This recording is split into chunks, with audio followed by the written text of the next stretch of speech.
Hello dear students, welcome to the official YouTube channel of Home Academy. आज की video में हम पढ़ने वाले हैं टॉपिक ट्रायल बैलेंस का। अकाउंटेंसी से रिलेटेड है। ट्रायल बैलेंस में हम जानेंगे ट्रायल बैलेंस का कंसेप्ट क्या है, डिफाइन कैसे करते हैं ट्रायल बैलेंस को। इसके बाद हम जानेंगे what are the objectives of preparing the trial balance, disagreement of trial balance के बारे में, और वो क्या प्रोसीजर है जो कि लोकेट करते हैं एरर्स को। बेसिकली हम कॉम्पिटिटिव एग्जामिनेशन के पॉइंट ऑफ व्यू से ही पढ़ेंगे, कहाँ से आपके क्वेश्चन बनेंगे, कैसे बनेंगे, वो सारी चीज़ें हम इसमें जानेंगे। इससे पहले हमने अकाउंटेंसी से रिलेटेड बहुत सी वीडियोस जो है अपलोड कर चुके हैं और उन वीडियोस को देखना आपके लिए ज़रूरी है। जैसे कि ट्रायल बैलेंस में हमें जर्नल है, जर्नल के बारे में अगर आपको नहीं पता होगा तो आप आगे कंटिन्यू नहीं कर सकते। जो भी स्टूडेंट्स हमारे चैनल पे अभी नए हैं, अभी तक चैनल को सब्सक्राइब नहीं किया है, ना ही वीडियो की नोटिफिकेशन उनको मिलेगी जब तक आप बेल आइकन को नहीं प्रेस करेंगे। तो आप सबसे पहले चैनल को सब्सक्राइब करने के साथ साथ बेल आइकन को जरूर प्रेस करें ताकि हर आने वाली नई वीडियो की आपकी नोटिफिकेशन मिलती रहे। शुरू करेंगे ट्रायल बैलेंस, और साथ ही हम इस टॉपिक के मल्टीपल चॉइस क्वेश्चन भी डिस्कस करेंगे। जैसे कि हम हर टॉपिक को जो भी टॉपिक हम पढ़ते हैं साथ में मल्टीपल चॉइस क्वेश्चन भी हम डिस्कस करते हैं, तो यहाँ पर भी ऐसा ही होगा।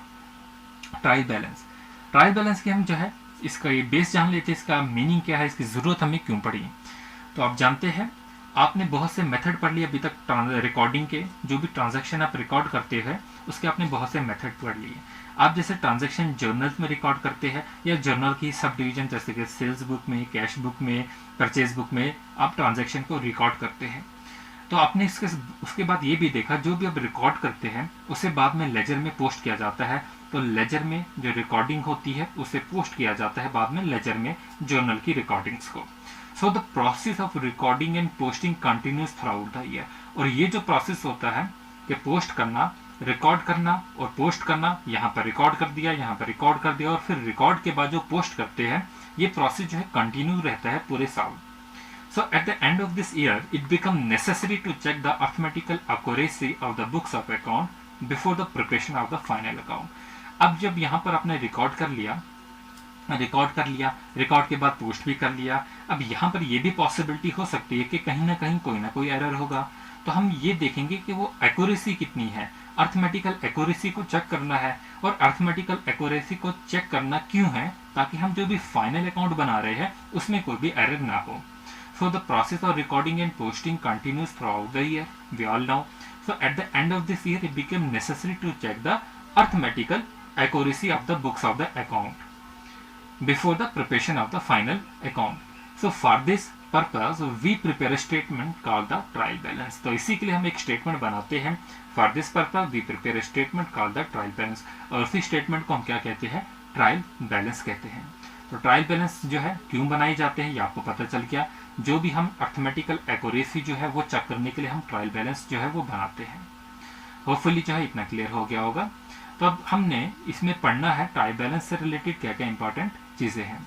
तब हम जानते हैं जो भी न्यूमरस ट्रांजैक्शन टेक प्लेस करती है बिजनेस में एवरीडे, बहुत सी न्यूमरस ट्रांजैक्शन जो है होती रहती है। They are first record in the books of the original entry. तो उनको हम सबसे पहले कहाँ पर रिकॉर्ड करते हैं, books of the original entry, यानी कि हम उनको जर्नल में जो है वो रिकॉर्ड करते हैं या इसी की किसी भी सब डिवीजन में। Then they are posted to the appropriate account in the laser.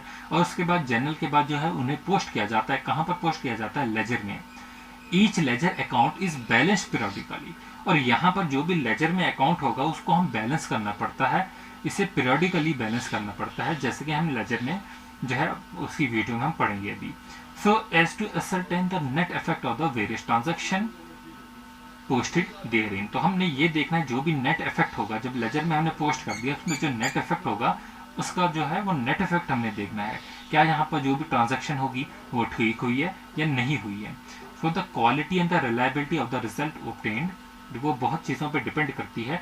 वो डिपेंड करती है जो भी एंट्रीज हमने की, they are depend largely on the correctness of the entry. जो तक अभी तक हमने जर्नल में एंट्री की या बाकी किसी और जो है कैश बुक में एंट्री की या हमने सेल्स बुक में किसी में भी एंट्री की, वो उस पर डिपेंड करती है कि वो एंट्री क्या हमने ठीक पोस्ट की, क्या वहाँ पर कोई एरर तो नहीं था in different books of the account. Hence it is necessary to ascertain the accuracy of this entry. तो ये बहुत ज़रूरी यहाँ पर बात है कि एक्यूरेसी खुले, कि यहाँ पर जो भी एक्यूरेसी है इसको हम असर्टेन कर सके। तो जो भी हमने लेजर में या कहीं भी जो हमने जो भी हमने पोस्टिंग की, तो ट्रायल बैलेंस को अब हम डिफाइन कर सकते हैं। ट्रायल बैलेंस की जो है वो डेफिनेशन क्या बनेगी, ये हमारे पास जो है ट्रायल बैलेंस की डेफिनेशन बनेगी। Trial balance is a statement prepared, एक ऐसी स्टेटमेंट है which are prepared by taking up the debit and the credit totals और balance of all the ledger account on a particular date. तो trial balance is a statement, पहली बार जो है objective में पूछा जाएगा ये क्या चीज़ है, क्या ये अकाउंट है, क्या ये स्टेटमेंट है, क्या ये समरी है। तो ट्रायल बैलेंस क्या एक स्टेटमेंट है। इसे प्रिपेयर कैसे किया जाता है, bye taking up the debit and credit totals, debit का भी टोटल और क्रेडिट का भी जो है टोटल लेना है। हमने पढ़ा था डबल एंट्री सिस्टम में कि वहाँ पर डेबिट और क्रेडिट दो पेमेंटें शो की जाती है अलग अलग साइड में, लेफ्ट हैंड साइड और राइट हैंड साइड में। तो यहाँ पर भी वो डेबिट एंड क्रेडिट का दोनों का टोटल लेना है और बैलेंस करना है। हमने बाद में चेक करना है क्या इसका टोटल उसका टोटल जो है वो सेम है। And all the ledger account on a particular date, किसी भी खास डेट में, टू टेस्ट द, किस चीज के लिए हमें टेस्ट करना है, to arithmetical accuracy of the book, क्या अर्थमेटिकल एक्यूरेसी जो है इस बुक की है या नहीं है। तो यहाँ पर कुछ पॉइंट जो है हमें याद रखने हैं। वो कौन कौन से पॉइंट है, पहला पॉइंट आपके पास आता है,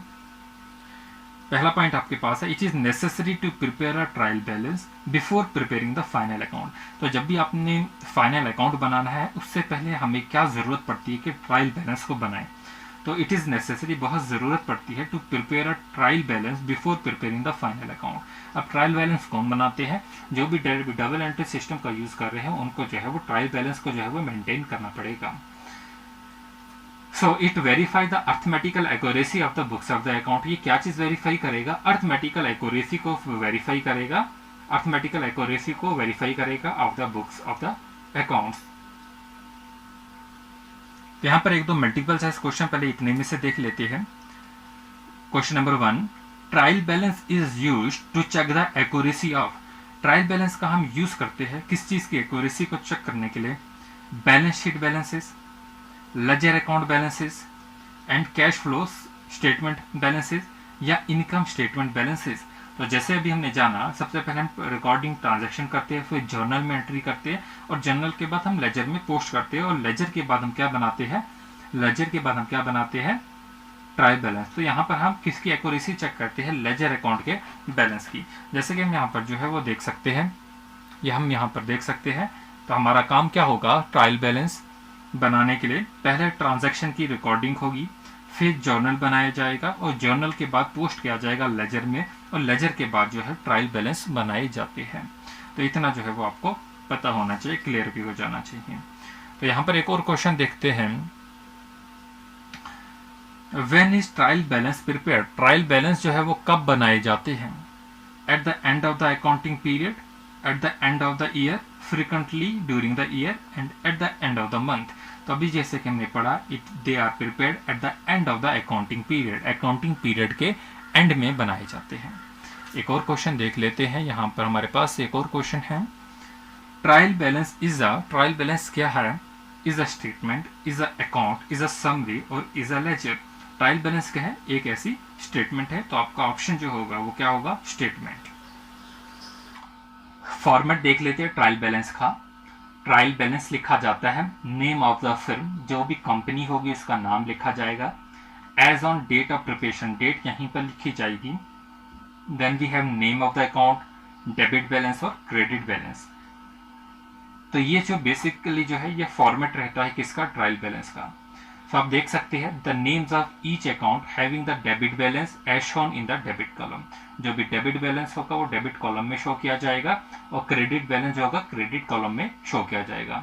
you know that the total of the debit balance column must tally with the total of the credit balance column. तो जो भी डेबिट का टोटल होगा वो टैली करना चाहिए किसके साथ, क्रेडिट के साथ। तो ये आपको चेक करना है कि ये इसका जो टोटल होगा और इसका जो टोटल होगा वो टैली करना चाहिए। तो क्या करना चाहिए, टैली करना चाहिए। So you know that the total of the debit balance column must tally with the total of the credit balance column. इतना आपको जो है क्लियर हो गया होगा। अब ये बैलेंस क्यों करना चाहिए, because for every debit there is a corresponding credit and vice versa, क्योंकि अगर कोई भी चीज डेबिट हो रही है उसके लिए जो है कॉरस्पॉन्डिंग क्रेडिट होगा, और अगर कोई भी चीज क्रेडिट हो रही है उसके लिए कॉरस्पॉन्डिंग जो होगा वो डेबिट होगा। अगर एक चीज जो है वो डेबिट हो रही है तो उसका कॉरस्पॉन्डिंग क्रेडिट भी होगा, अगर कोई क्रेडिट हो रहा है तो उसका कॉरस्पॉन्डिंग जो होगा वो डेबिट भी होगा। व्हेन द टू टैलीज, अगर ये दोनों जो है वो टैली करते हैं, it is considered as a prime preliminary proof of the arithmetical accuracy. तो इसको जो होता है पहला प्रूफ माना जाता है arithmetical accuracy of the accounts का। और हम ट्राई बैलेंस में चेक ही क्या करते हैं, अर्थमेटिकल एक्यूरेसी ही चेक करते हैं। अगर इन दोनों का सम जो है वो टैली करेगा, मतलब ये पहला स्टेप रहता है और पहला प्रूफ रहता है arithmetical accuracy of the accounts का। So it is an assurance that entries in the journal and posting into the ledger have been correctly done. तो यहीं से हम अंदाजा लगा देते हैं जो भी एंट्री आपने चाहे जो है वो रिकॉर्डिंग की है ट्रांजैक्शन की, चाहे वो जर्नल में की है, चाहे वो हमने लेजर में पोस्टिंग की है, वो एक्यूरेटली की है, वहां पर कोई भी किसी भी किस्म का कोई भी एरर नहीं है। बट ऐसा भी हो सकता है कि ये जो है दोनों बैलेंस ना हो, ये दोनों के दोनों जो है वो बैलेंस ना हो, ये टैली ना करे और यहाँ पर कोई ना कोई एरर भी हो सकता है। ठीक है, हम ट्रायल जो है अब हम इसे कैसे डिफाइन कर सकते हैं ट्रायल बैलेंस को। Trial balance can thus be defined as a statement. पहली बात ये क्या होगी, एक स्टेटमेंट होगी। ट्रायल बैलेंस जो होगा वो क्या होगा, एक स्टेटमेंट होगी listing in separate column the debit and the credit balance, जिसमें लिस्ट करेगा डेबिट बैलेंस को, क्रेडिट कॉलम को एक एक अपने अपने साइड में of the ledger account on a particular date. और वो डेट जो होगी डेट ऑफ प्रिपरेशन हमें एज ऑन करके जो है ऊपर ही लिख देनी है। So it indicates that the books of the account have been prepared in accordance with the rules of the double entry। तो ये यहाँ पर हमें क्या इंडिकेट करेगा, जो भी बुक्स होगी अकाउंट की, they have been prepared in accordance with the double entry। तो ये किस अकॉर्डेंस में जो है बुक हम बना रहे होंगे, डबल एंट्री में। और डबल एंट्री में हमने पढ़ा था डेबिट और क्रेडिट और दोनों साइड जो होगी वो एंट्रीज की जाती है। और ये हमको इंश्योर करेगा to the great extent that the arithmetical accuracy of the accounting entries. तो यहाँ पर हमें जो है अर्थमेटिकल एक्यूरेसी भी जो है किसी भी अकाउंटिंग एंट्रीज की जो है वो शो करेगा। अब यहाँ पर जो है बहुत से ऑब्जेक्टिव होते हैं इसकी प्रिपरेशन के, वो ऑब्जेक्टिव हम देख लेते हैं। उससे पहले हमें कुछ पॉइंट जो है वो याद रखने हैं। अगर टैली नहीं करता तो क्या होगा, when the trial balance does not tally, जब trial balance does not tally करेगा, मिलेगा नहीं आपस में, it means there are error. तो इसका क्या मतलब होगा, वहां पर एरर होंगे in the books of the account. तो चाहे वो लेजर की पोस्टिंग के वक्त एरर हुए होंगे या तो वो जर्नल बनाते वक्त एरर हो सकते हैं। A series of steps are taken to locate such errors. तो इन एरर्स को फाइंड आउट करने के लिए, इन एरर्स को लोकेट करने के लिए बहुत से स्टेप्स है यहाँ पर जो कि हम पढ़ेंगे नेक्स्ट वीडियो में। So there are certain errors which affect the trial balance. अब इनमें से भी कुछ ऐसे एरर होते हैं जो ट्रायल बैलेंस को जो है वो अफेक्ट करते हैं, और कुछ ऐसे एरर होते हैं जो ट्रायल बैलेंस को अफेक्ट नहीं करते। और आपको यही पूछा जाएगा एमसीक्यू में कि ट्रायल बैलेंस को कौन सा एरर अफेक्ट करता है और ट्रायल बैलेंस को कौन सा एरर जो है वो अफेक्ट नहीं करेगा। तो नेक्स्ट जो है जैसे कुछ एरर्स की बात करते हैं, एरर्स ऑफ प्रिंसिपल। एक एरर का नाम है error of principle, error of complex omission, certain errors of omission in subsidiary book and compensating errors are not disclosed by the trial balance. तो वो आगे भी हमने जो है वो सम अप करके रखे हैं, सीधा आपको जो है वही शो करेंगे। तो ये कौन कौन से वो एरर है, तो हम पहले जो है कुछ एरर जो है वो देख लेते हैं। यहाँ पर कुछ डेफिनेशन है एरर की, नोट डाउन कर सकते हैं आप, आपको इनके नोट्स भी जो है वो मिल जाएंगे हमारे फेसबुक पेज से। एरर्स क्या है, पहला एरर कंपनसेटिंग एरर। अब कंपनसेटिंग एरर जो है वो कौन सा एरर होता है ये हम देख लेते हैं।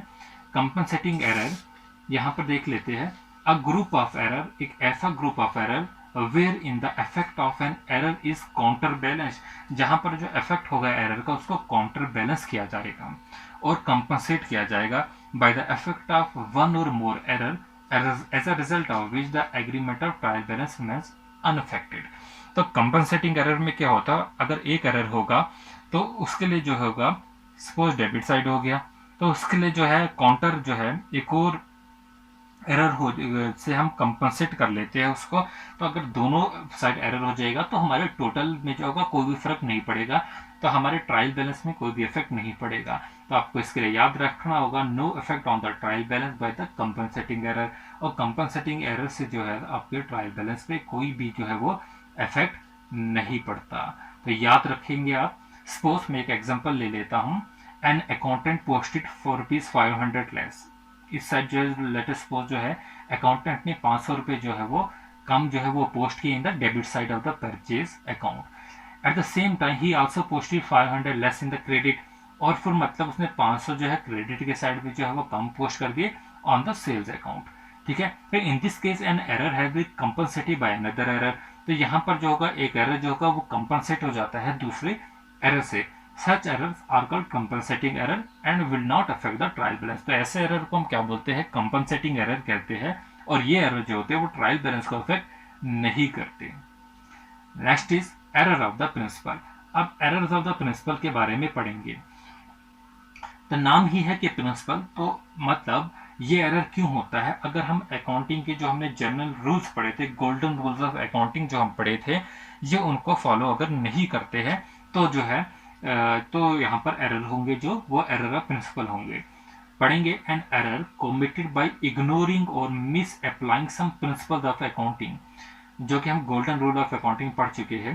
While recording a transaction in the books of account, तो वो एरर होंगे एरर्स ऑफ द प्रिंसिपल। मतलब ये भी जो है not affect the trial balance, ये भी जो है ट्रायल बैलेंस को जो है वो अफेक्ट नहीं करते। तो याद रहेगा आपको, when an accounting principle has been violated, simple words में समझेंगे, जब कभी कोई भी अकाउंटिंग प्रिंसिपल जो है वो वायलेट होता है while recording transaction in the books of the account, such error are called errors of the principle. Example देख लेते हैं। Example, the purchase of an asset, if recorded in the purchase account, will be an error of the principal. But since the purchase account will be debited and the supplier's account will be credited with the same amount, this error will not affect the trial balance. तो याद रहेगा, trial balance में जो है वो affect नहीं करेगा। और यहीं पर हमारे पास अगर हम गोल्डन रूल ऑफ अकाउंटिंग देखें, हमारे पास कौन कौन से वो रूल थे, जैसे कि हमारे पास जो था एसेट्स थे, एसेट जो है वो इंक्रीज होते थे तो डेबिट होता था, एसेट डिक्रीज होते थे तो क्रेडिट होता था।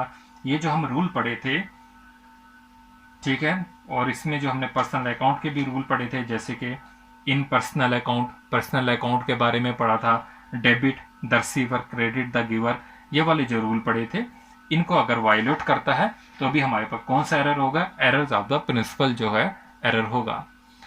तो अब हम देख लेते हैं errors of the complete omission.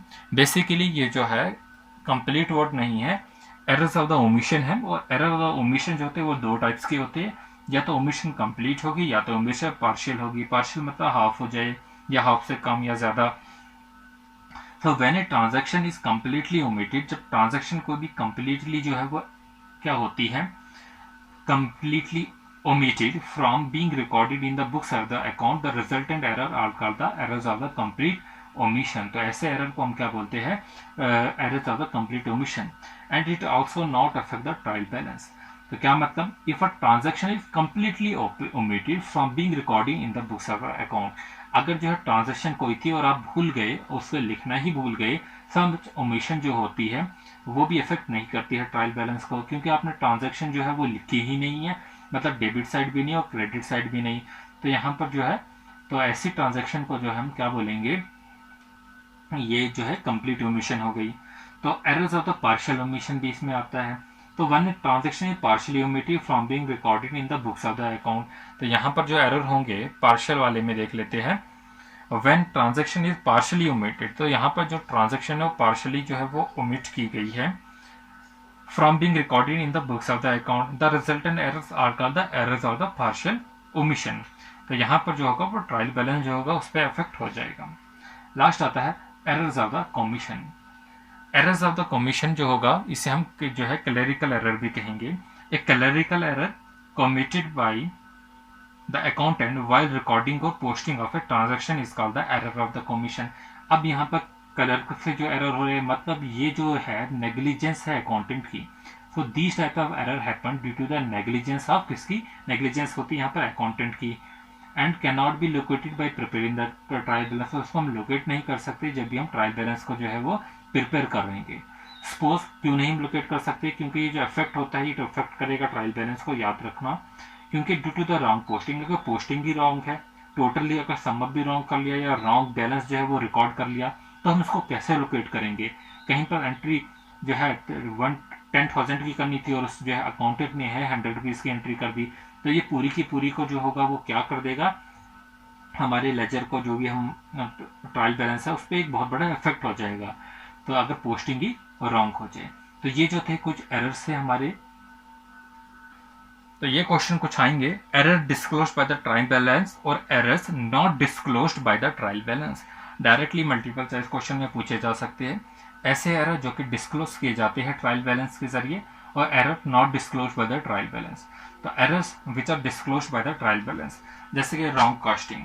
Wrong costing है एक एरर, ठीक है। तो ऐसे एरर जो कि डिस्क्लोज किए जाते हैं by trial balance, posting to the wrong side अगर कर ले, पोस्टिंग ऑफ रॉन्ग अमाउंट कर ले, ठीक है, अगर कोई रॉन्ग अमाउंट ही लिख लिया, omission of posting of one aspect of transaction, posting an amount twice in an account, errors of totalling and balancing of account in the ledger. तो ये सारे जो होंगे वो किस कैटेगरी में आएंगे, errors disclose by the trial balance. और एरर होंगे errors not disclose by the trial balance में क्या आएंगे, errors of complete omission, errors of commission, compensating errors और एरर ऑफ द प्रिंसिपल। तो ये किस कैटेगरी में आएंगे, error which are not disclose by the trial balance. जो एरर जो है वो ट्रायल बैलेंस डिस्क्लोज नहीं कर सकता, और ये एरर वो है जो ट्रायल बैलेंस जो है वो डिस्क्लोज कर लेगा। तो यहाँ पर एक मल्टीपल चॉइस क्वेश्चन आएगा, इन the books of account if a transaction is completely deleted, अगर पूरी की पूरी ट्रांजेक्शन जो डिलीट हो जाए, will it affect the trial balance, क्या ये अफेक्ट करेगी ट्रायल बैलेंस को। तो ऐसी जो अगर पूरी की पूरी जो है वो डिलीट हो जाए, आप लिखना ही ट्रांजेक्शन को भूल जाए, तो मतलब कंप्लीट ओमिशन हो जाएगी, ठीक है। तो यहाँ पर जो होगा तो ये जो है इफेक्ट नहीं करेगा ट्रायल बैलेंस को, तो आंसर आपका नो होगा। मल्टीपल चॉइस क्वेश्चन आपके पास है, which of the following error will not affect the trial balance. दिए गए हमारे पास 4 ऑल्टरनेटिव ऑप्शन है। Option A, writing balance of an account, option B, writing an amount in the wrong account but on the correct side, option C, wrong totalling of an account, and option D, none of these. तो आपका correct option है option B. तो which of the following error will not affect the trial balance, when we write an amount in the wrong account but on the correct side. Wrong account में but on the correct side अगर लिखे तो वो क्या होगा, वो affect नहीं करेगा। Question number 2, which of the following is not the main objective of preparing the trial balance. Which of the following is not the main objective, यहाँ पर नॉट पूछा है, मेन ऑब्जेक्टिव के बारे में नहीं पूछा। तो पहला, to check the arithmetical accuracy, हम जानते हैं हम ट्रायल बैलेंस में अर्थमेटिकल एक्यूरेसी को चेक करते हैं। To prepare the final account, इसका मेन ऑब्जेक्टिव ही ये है कि हम फाइनल बजट जो है इसको देख के जो प्रिपेयर कर लेते हैं। और थर्ड ऑब्जेक्टिव ही इसका ये है, to have the comparative study of each account. तो आपका करेक्ट ऑप्शन होगा option D, to present trial balance in court as a proof of transaction. तो कोर्ट में जो है ट्रायल बैलेंस को प्रूफ नहीं करते हैं as a proof of transaction. अगर ट्रायल बैलेंस को प्रूफ के तौर पे कोर्ट में नहीं देते हैं तो हम किसे देते हैं, आप कल की वीडियो से जो है इसमें आंसर निकल जाएगा आपको, जो हमने पहले जो है वीडियो जो वोचर की वीडियो थी उसमें हमने ये डिस्कस किया था। तो आप जो है कमेंट सेक्शन में लिखिए कोर्ट में जो लीगल वैलिडिटी जो है हम ट्रांजैक्शन का प्रूफ देते हैं तो वो किससे मानते हैं कोर्ट में proof. Question number 3, which of the following error will affect the trial balance, इनमें से कौन सा एरर जो है वो ट्रायल बैलेंस को जो है वो अफेक्ट करेगा। Repairs to the building have been debited to the building account, ये ट्रायल बैलेंस को अफेक्ट नहीं करेगा। The total purchase journal is be 10,000 short, तो यहाँ पर जैसे कि लिखा ही है 10,000 शॉर्ट, तो ये जो है वो हमारे ट्रायल बैलेंस को जो है अफेक्ट करेगा। Question number 4, which are the following errors will be disclose by the trial balance. तो आपको यहीं पर यही बात आ गई, कौन सा एरर जो है वो डिस्क्लोज किया है ट्रायल बैलेंस से और कौन सा एरर ट्रायल बैलेंस ने डिस्क्लोज नहीं किया है। तो आपका जो क्वेश्चन नंबर 4 है तो करेक्ट ऑप्शन जो होगा वो क्या होगा, which are the following errors will be disclosed by the trial balance. तो आप इसका आंसर जो है वो कमेंट सेक्शन में जो है वो देंगे। तो आप चलिए, पता ही आपको एरर और कंप्लीट ओमिशन जो है they are not disclosed by the trial balance. Wrong casting पहला ही हमने पढ़ा था, errors disclosed by the trial balance में, तो आपका यही आंसर होगा रॉन्ग कॉस्टिंग। आज का आखिरी क्वेश्चन है, which of the following error will not be disclose. तो यहाँ पर पूछा will not be disclose by the trial balance. तो आप जानते हैं एरर्स हमारे पास वो 4 एरर्स है, जैसे कि errors of the complete omission, error of the commissions, compensating errors and error of the principles. तो ये वो एरर्स हैं जो कि डिस्क्लोज किए जाते हैं, which are not disclose by the trial balance. तो होपफुली जो है आपको इस वीडियो से है वो बेनिफिट हुआ होगा। अगर अच्छी वीडियो लगी अपने दोस्तों के साथ ज़रूर शेयर कीजिए। हमारे चैनल को सब्सक्राइब करना, वीडियो को लाइक और कमेंट करना ना भूलिए। कोई भी सजेशन देनी होगी, जिस चीज़ टॉपिक पे आपको वीडियो चाहिए होगी, आप कमेंट सेक्शन में जो है वो आप कह सकते हैं। हमें इंस्टाग्राम पेजेस पे डेली क्विजेस होती है, फेसबुक पेजेस पे क्विजेस होती है, तो आप उनसे जुड़ना ना भूलिए। Thanks for watching. If you like our videos, do share with your friends and do not forget to subscribe our YouTube channel Home Academy and also press the bell icon so that you get notification of every video whenever we upload. Thanks for watching. Subscribe to our channel and push the bell